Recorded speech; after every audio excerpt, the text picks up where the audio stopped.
उसे उस दिन ऑफिस में ज्यादा देर के लिए रुकना पड़ा था, इसलिए उसे घर जाने में भी देर हुई। कोई बस ना मिलने के कारण वो चलते हुए जा रहा था। चलते वक्त उसके बाल बार बार उसकी आंखों के सामने आ रहे थे और वो उन्हें अपने हाथ से पीछे करते करते थक गया था। ओह शिट, इन बालों का कुछ करना पड़ेगा। कल मैं इन बालों के साथ बिल्कुल ऑफिस नहीं जाऊंगा। चलते चलते अचानक अनीश को सड़क किनारे एक सलून दिखा। उस सलून को देखकर वो खुश हुआ और तेजी से वहां जाने लगा। वाह, बबलू ने अब भी दुकान खुली रखी है। ये तो बहुत अच्छा हुआ। अब कल ऐसे बाल लेकर ऑफिस नहीं जाना होगा।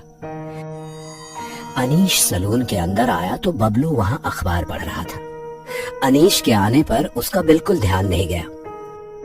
बबलू, बबलू, मुझे बाल कटाने हैं। अनीश के इतना कहते ही बबलू ने अखबार नीचे रखकर अनीश की तरफ देखा और हाथ से ही उसे कुर्सी पर बैठने का इशारा किया। अनीश आकर कुर्सी पर बैठ गया और उसे बाल कैसे काटने हैं ये बताने लगा। ज्यादा छोटे मत काटना, मीडियम ही रखना, पर हाँ इतना ध्यान रहे कि बाल आंख पर ना आए। बबलू अनीश के कहे मुताबिक बाल काटने लगा। कुछ देर बाद बाल काटकर पूरे हुए। अनीश ने आईने में देखा तो वो बहुत खुश हुआ। क्या बात है बबलू, पहली बार तूने बहुत अच्छे बाल काटे हैं और वो भी सही समय पर। Thank you. कितने पैसे हुए? बबलू बड़े ही शांत स्वर में बोला, 100 रुपये। अनीश ने उसे वो पैसे दिए और वहां से चला गया। थोड़ी देर बाद अनीश अपने घर पहुंचा। उसके घर पर उसकी बीवी सरिता सो रही थी। अनीश ने चुपचाप जाकर खाना खाया और सो गया। अगली सुबह जब सरिता उठी तो अनीश को देखकर जोर से चिल्लाई। वो डर के मारे अनीश से दूर हट गई। सरिता के चिल्लाने की आवाज सुनकर अनीश जाग गया। क्या हुआ सरिता, इतनी जोर से क्यों चिल्लाई?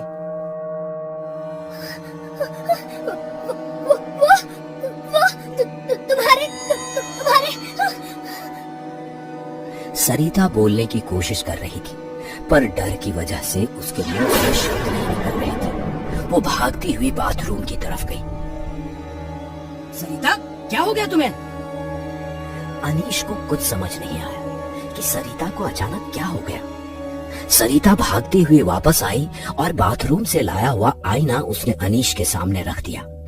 अनीश ने जब अपना चेहरा आईने में देखा तो वो बुरी तरह से डर गया। उसके सिर के सारे बाल झड़ गए थे और वो गंजा हो गया था। गंजापन तो वो वैसे भी सह लेता, पर उसके साथ इससे भी बुरी घटना वो ये कि उसके पूरे चेहरे पर बाल उग आए थे और उसकी बदौलत अनीश का चेहरा बेहद बदसूरत लग रहा था। ये सब कैसे हुआ? मेरे चेहरे पर इतने सारे बाल कैसे? और मेरे सिर के बाल कहाँ गए? ये सब क्या हो रहा है? अनीश, ये सब किसने किया? और तुम्हारे बालों को क्या हुआ? तुमने गंजा क्यों किया? मैंने कल रात सिर्फ थोड़े से बाल काटे थे, गंजा नहीं किया था। झूठ मत बोलो। इतनी रात को कौन सा सलून वाला खुला रहता है? जहाँ तक मुझे याद है तुम्हें आने में रात का 1 बज गया और इतनी रात को सब लोग सो जाते हैं। सच सच बताओ, क्या हुआ था तुम्हारे साथ? हाँ? अनीश ने शांत होकर रात की सारी बात सरिता को विस्तार से बता दी। सरिता अनीश की वो बात सुनकर और भी डर गई। ऐसा नहीं हो सकता। बबलू की दुकान वहाँ नहीं हो सकती। तुम्हें जरूर कुछ गलतफहमी हुई होगी। नहीं सरिता, सब कुछ सही है। बबलू तुम्हारे बाल कैसे काट सकता है? लेकिन क्यों नहीं काट सकता?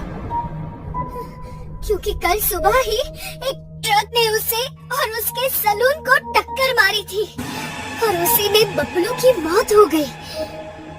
अनीश एकदम से नीचे बैठ गया। उसका पूरा बदन डर की वजह से थर थर कांपने लगा। मतलब बबलू से जब मैं मिला तो वो मरा हुआ था। इसका मतलब वो बबलू नहीं उसका। नहीं, ऐसा कुछ नहीं है। अचानक अनीश का फोन बजा। अनीश ने देखा तो कोई अनजान नंबर से उसे फोन आया था। उसने फोन को उठाया और बात करने लगा। हेलो, कौन है? सर, मैं बबलू बात कर रहा हूँ। सामने बबलू की आवाज सुनकर अनीश ने एकदम से फोन फेंक दिया। क्या हुआ? कौन था?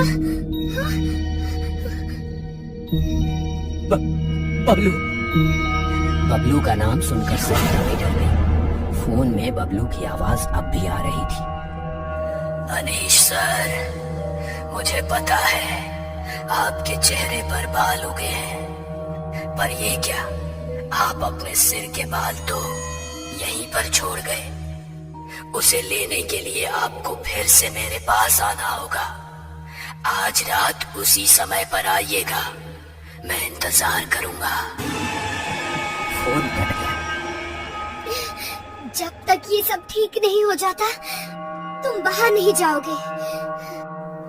अनीश वहीं बेड पर बैठा हुआ विचारों में खो गया था। उसने सरिता की बात को चुप्पी से सहमति दर्शाई थी। रात हो गई। सरिता आराम से सो रही थी, पर अनीश को नींद नहीं आ रही थी। वो अब भी बबलू के हादसे से डरा हुआ था। उसकी आंखों में वो डर साफ नजर आ रहा था। डर के मारे उसे प्यास लगने लगी थी, इसलिए वो उठकर किचन में चला गया और पानी पीने लगा। अचानक उसे घर का दरवाजा खुलने की आवाज आई। वो धीरे से किचन के बाहर आया और हॉल में देखने लगा। वहां पर कोई नहीं था, पर दरवाजा खुला हुआ था। वो डर कर बेडरूम की ओर जाने लगा। जैसे ही उसने बेडरूम में देखा तो उसकी आंखें डर की वजह से खुली की खुली रह गई। अनीश ने वहां बबलू को देखा, जो हाथ में कैंची लिए खड़ा था। बबलू सरिता को घूरे जा रहा था और एकदम से सरिता के नजदीक जाने लगा। जैसे ही बबलू सरिता की तरफ बढ़ा, अनीश जोर से चिल्लाया, बबलू रुक जाओ, ऐसा मत करो।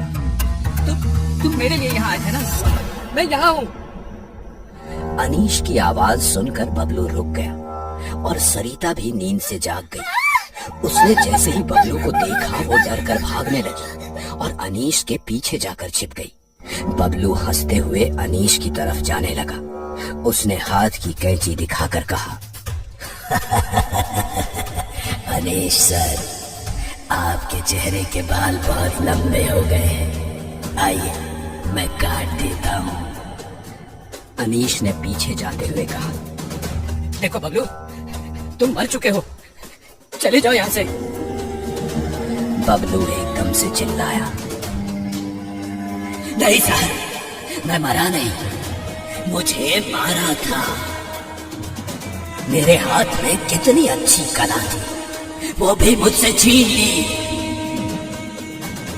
बबलू ने इतना कहकर अनीश को पकड़ लिया और कैंची से उसके चेहरे के बाल काटने लगा। सरिता डर कर कोने में भाग गई। बबलू तेजी से उसके चेहरे के बाल काटने लगा। काटते काटते कैंची से अनीश के चेहरे पर बहुत सारे घाव हो गए। उसके चेहरे से खून बहने लगा। अनीश का चेहरा पहले से और बदसूरत दिखने लगा। अनीश के बाल काटने के बाद बबलू सरिता के करीब जाने लगा। सरिता कोने में जोरों से रोने लगी।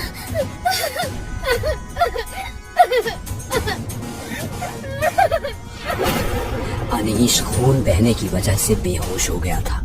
बबलू ने सरिता को पकड़कर नीचे गिराया और उसके बाल काटने लगा। कोई मदद करो, कोई मदद करो हमारी, कोई मदद करो। सरिता मदद के लिए जोर से पुकार रही थी, पर उसका कोई फायदा नहीं हुआ। बबलू ने सरिता के आड़े टेढ़े बाल काट दिए और लगभग उसे गंजा कर दिया। इस रूप में आने के बाद से आप दोनों मेरे पहले ग्राहक थे, इसलिए मैंने आपको फ्री होम सर्विस दी। अब मुझे दुकान पर वापस जाना होगा। मैं चलता हूँ, दोबारा जरूर आइएगा। इतना कहकर बबलू वहां से चला गया। अनीश वैसे ही जमीन पर बेहोश पड़ा रहा और सरिता रोती रही।